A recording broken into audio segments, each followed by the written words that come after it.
Phalaris was a ruler of ancient Acragas, a Greek colony on the island of Sicily, founded in the 6th century BCE. He began his career as a public official, responsible for the construction of temples and fortifications. His intelligence, efficiency, and ambition quickly distinguished him among the citizens. Though initially admired for his leadership, his hunger for power gradually reshaped the political landscape of Acragas. As overseer of public works, Phalaris gained access to both labor and resources. He used this opportunity to build loyalty among soldiers and workers who depended on him for wages. His influence extended beyond administration as he manipulated economic networks within the growing city.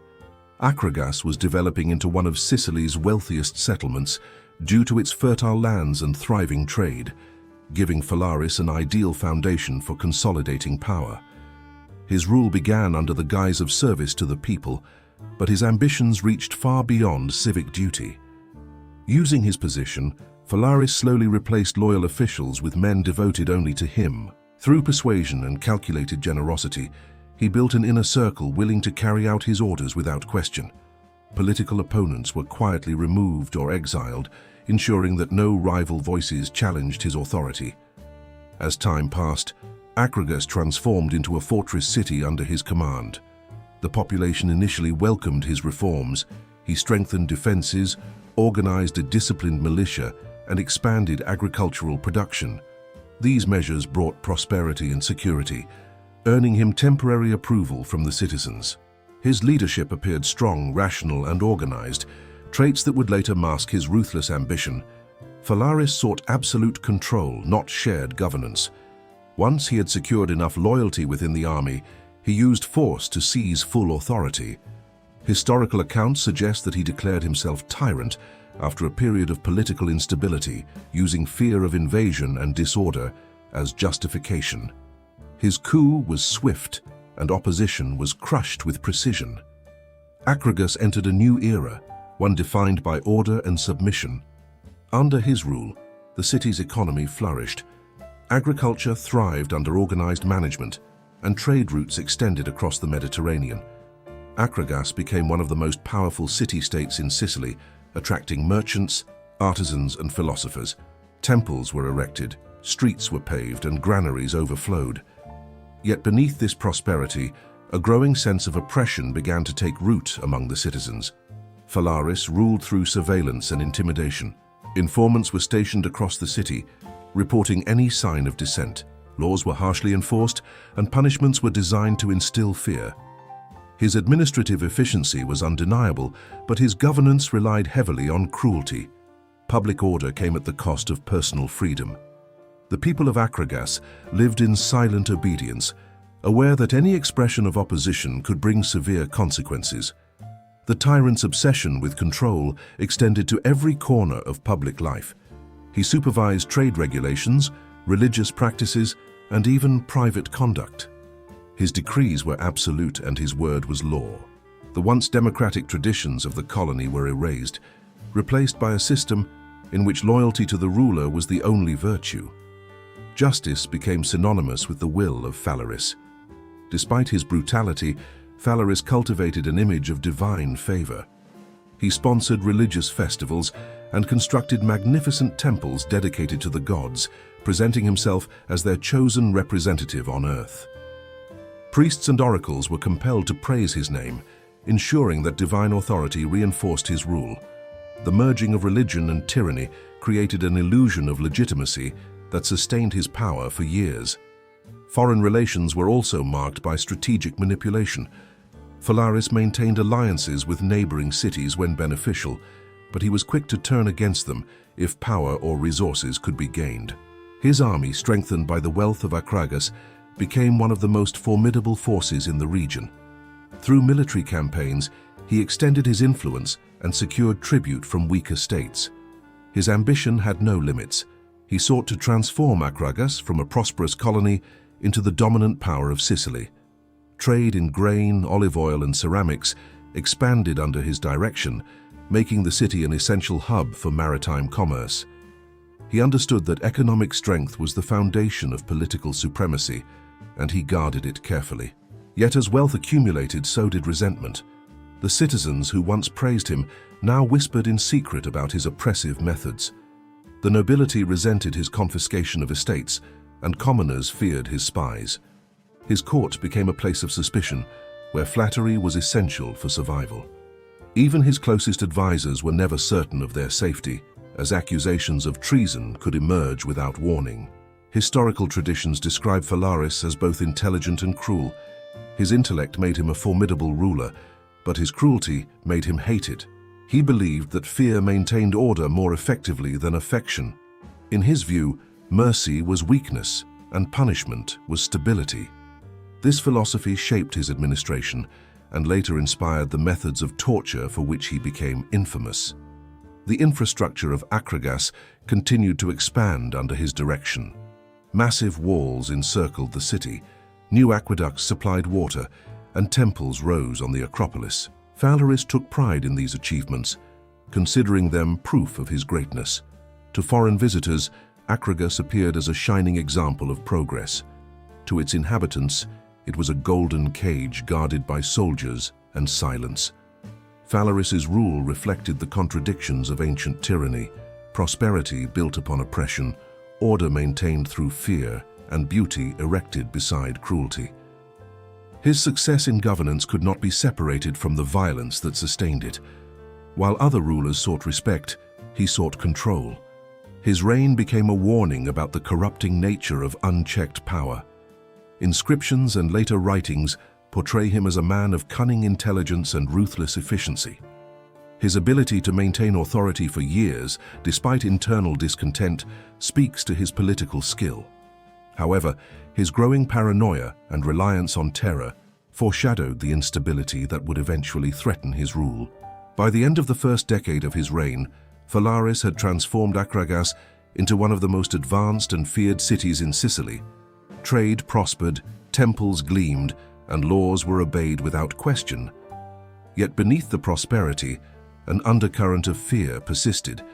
The people of Acragas had learned that their ruler valued obedience above all else. The stage was set for the next phase of his legacy. Phalaris's desire to enforce absolute control would soon manifest in a new and terrible invention, one that would make his name echo through history as a symbol of cruelty and punishment. But before that device appeared, the tyrant's power stood unchallenged, his city gleaming under the weight of his authority. During the height of his rule, Phalaris sought not only to govern, but to command absolute submission through fear. The laws of Acragas were already harsh, but he desired a punishment that would surpass all others in terror and spectacle.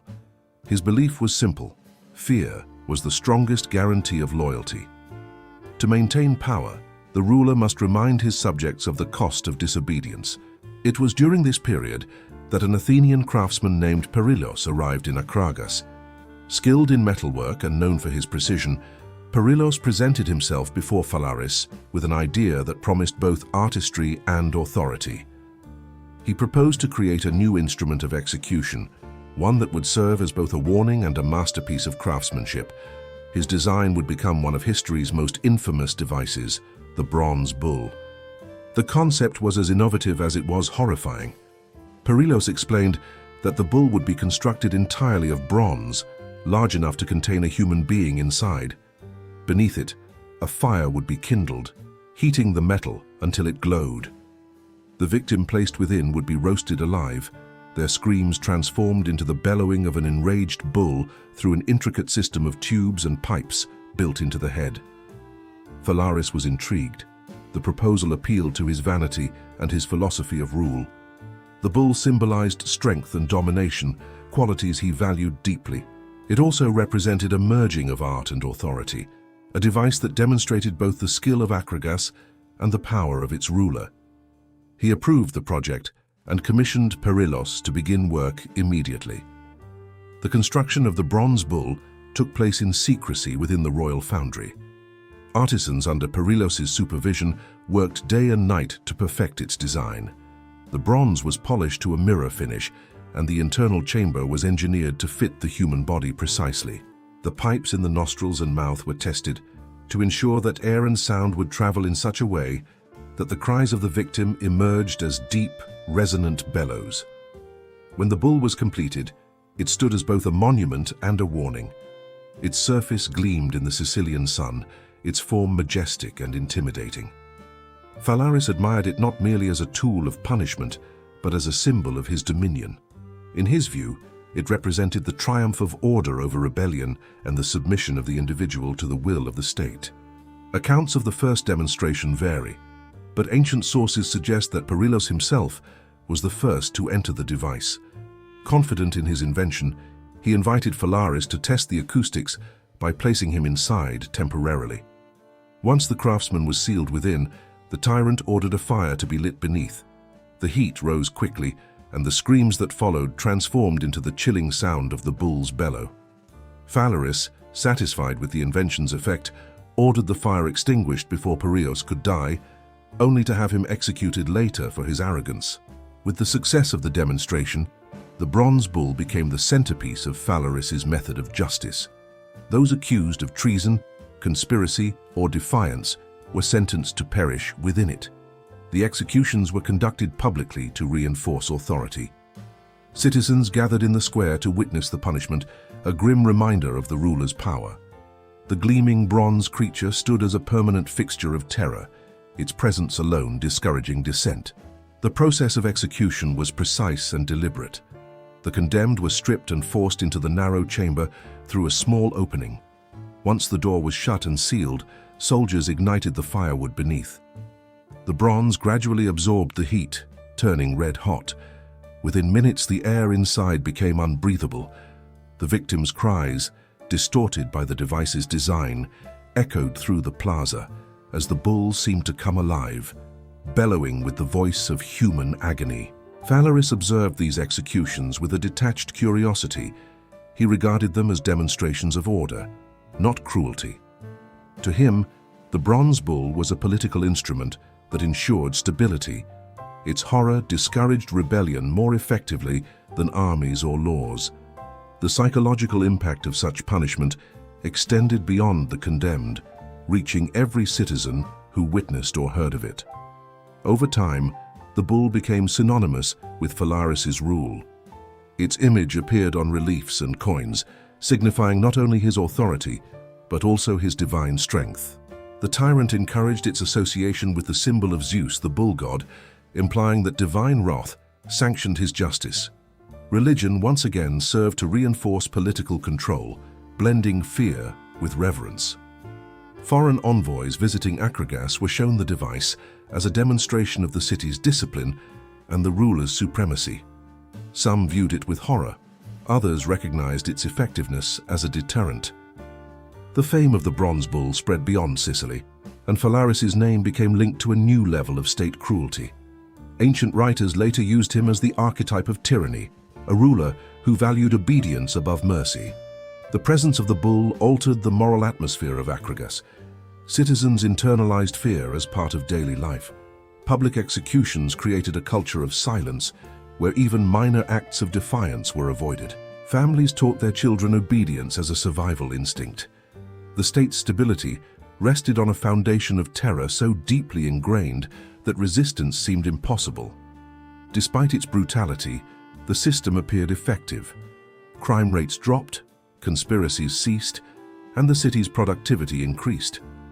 To external observers, Acragas remained prosperous, its markets busy and temples active. Yet beneath the surface, the people lived with quiet dread. The beauty of the city concealed the suffering that sustained it.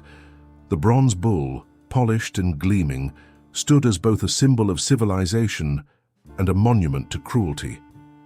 Phalaris considered himself a visionary ruler. He believed that strong governance required unyielding enforcement of order. He viewed the bull not as an act of savagery, but as a necessary measure in the pursuit of stability. His writings, now lost but referenced by later historians, reportedly defended harsh punishment as the foundation of peace. The device continued to serve its purpose for years, claiming the lives of rebels, thieves, and political rivals. Each execution reinforced the ruler's dominance and discouraged defiance. The people of Acragas came to understand that disloyalty would be punished not only by death but by public humiliation and suffering. The bronze bull was not simply an instrument of pain, It was a statement of absolute power. As Phalaris's reign continued, his reliance on fear deepened. He surrounded himself with guards and advisors who obeyed without question. Paranoia replaced trust, and isolation grew within the palace walls. The tyrant who had once built his city into prosperity now ruled it through terror alone. The very device that ensured his control also revealed the fragility of his power. The bronze bull remained at the center of his rule, a fusion of art, punishment, and authority. Its sound haunted the streets of Acragas, a mechanical roar that reminded all of the price of disobedience. It embodied the essence of Phalaris's tyranny: order maintained by suffering, obedience purchased with pain, and power sustained by fear. As the years passed, Phalaris's tyranny grew heavier upon Acragas. His wealth and monuments increased, but so did resentment among his subjects. The citizens, priests, and soldiers who once feared him began to whisper of rebellion. Trade partners grew wary of his cruelty, and neighboring cities viewed Acragas not as a power to admire, but as a state ruled by terror. The same fear that had secured his rule now isolated him. Phalaris became increasingly paranoid. He trusted no one, suspecting even his most loyal guards of treachery. Executions multiplied, often without trial. Accusations were enough to condemn a man to the bronze bull. The cries that once served as warnings began to lose their effect, for the people had grown numb to them. Fear no longer inspired obedience, it bred hatred. A conspiracy slowly formed among the city's elite, including those within his court. They understood that removing Phalaris was the only way to restore peace. Their plan was careful and quiet, relying on the discontent that had spread through the ranks of his soldiers. When the moment came, it was during a festival, when the tyrant believed the people were celebrating his greatness. Phalaris entered the public square to address the crowd, expecting cheers. Instead, he found armed men surrounding him. The soldiers, once his enforcers, had turned. The citizens of Acragas stood silent, watching the fall of the ruler who had ruled them through fear. The conspirators seized him, declaring that justice demanded the tyrant face the same punishment he had inflicted on countless others. The bronze bull stood nearby, gleaming as always under the Sicilian sun. For the first time, the people looked upon it not with terror, but with grim satisfaction. The instrument of suffering had become the instrument of retribution. Phalaris, bound and powerless, was dragged toward the very device he had commissioned to enforce his will. He protested, claiming divine authority and accusing his captors of betrayal, but no one listened. The door of the bull was opened, and the ruler was forced inside. The same space that had consumed so many now received its creator. The fire was lit beneath, and the bronze began to glow. The sound that emerged was no longer a symbol of power, but a cry of justice. Witnesses described the scene as silent and solemn. There were no cheers, only the steady roar of the flames. The people of Acragas watched as the reign of Phalaris ended in the very manner he had devised for others. When the fire finally died, the bull cooled, and the body of the tyrant was removed. The instrument of terror was later destroyed, ensuring that it would never again be used. The story of Phalaris endured across centuries as a lesson in the nature of tyranny. His rise, his cruelty, and his death formed a complete cycle. Power gained through fear, sustained by cruelty, and ended by the same device that symbolized his rule. The bronze bull remained his legacy, a reminder that absolute power often consumes its master.